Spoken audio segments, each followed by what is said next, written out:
දෙන්නේ කියලා බලමු ඔය අත් වැදගෙන ඉන්න නැන්දලා මාමලා තොරන් දිහා බලන් ඉන්නකොට රුපියල් 100ට ගිහෙන් පුතාට අයිති යනකොට කවුරුත් නැද්ද අය අර පැත්තේ ගිහිල්ලා බලන්න කවුරුත් කතා කරන්නේ නැහැ මැද්දට යන්න කට්ටියගේ ඔය සංවිධායක මණ්ඩලය එන්නේ ඉදිරියට ඇවිල්ලා බලන්න රුපියල් 100ට ගිහෙන් පුතාට අයිති යනකොට මට මෙන්න මෙහෙම පුංචි කාරණාවක් මතක් වෙනවා ලොරියක නැගලයි මම මෙහි ආවේ මොනවා කරන්නද අපි මෙහි ආවේ සල්පිල්වෙන් දේසියටයි ආවේ රුපියල් 100ක් දාලා ඔන්න අරගෙන යන්න කොමේ බඩු දෙකම රුපියල් 100ට ලංසුව යනකොට කවුරුත් නැත්ද අනේ ඔය ගන්න ඔන්න රුපියල් 100ට ගිහෙන් පුතාට අයිතිය දෙන්න හදනකොටම සේපාලිකා වැලි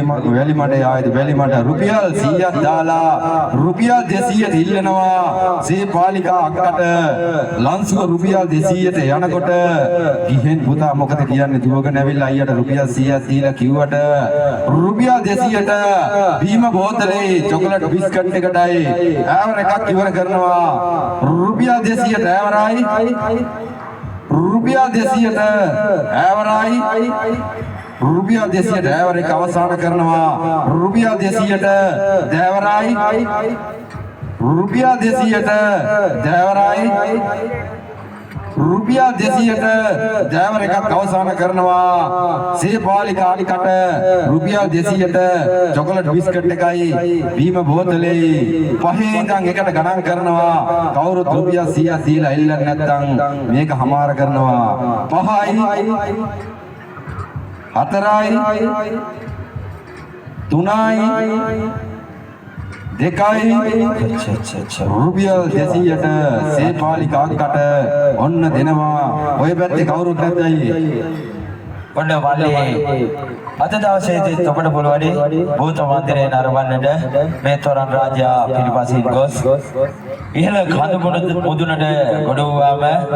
භූතය ඉන්නවා බලන්න පුළුවන් පොඩි කොල්ලෝ ටික මේ කරු පෙරේට ඕගොල්ලන්ගේ සහයෝගය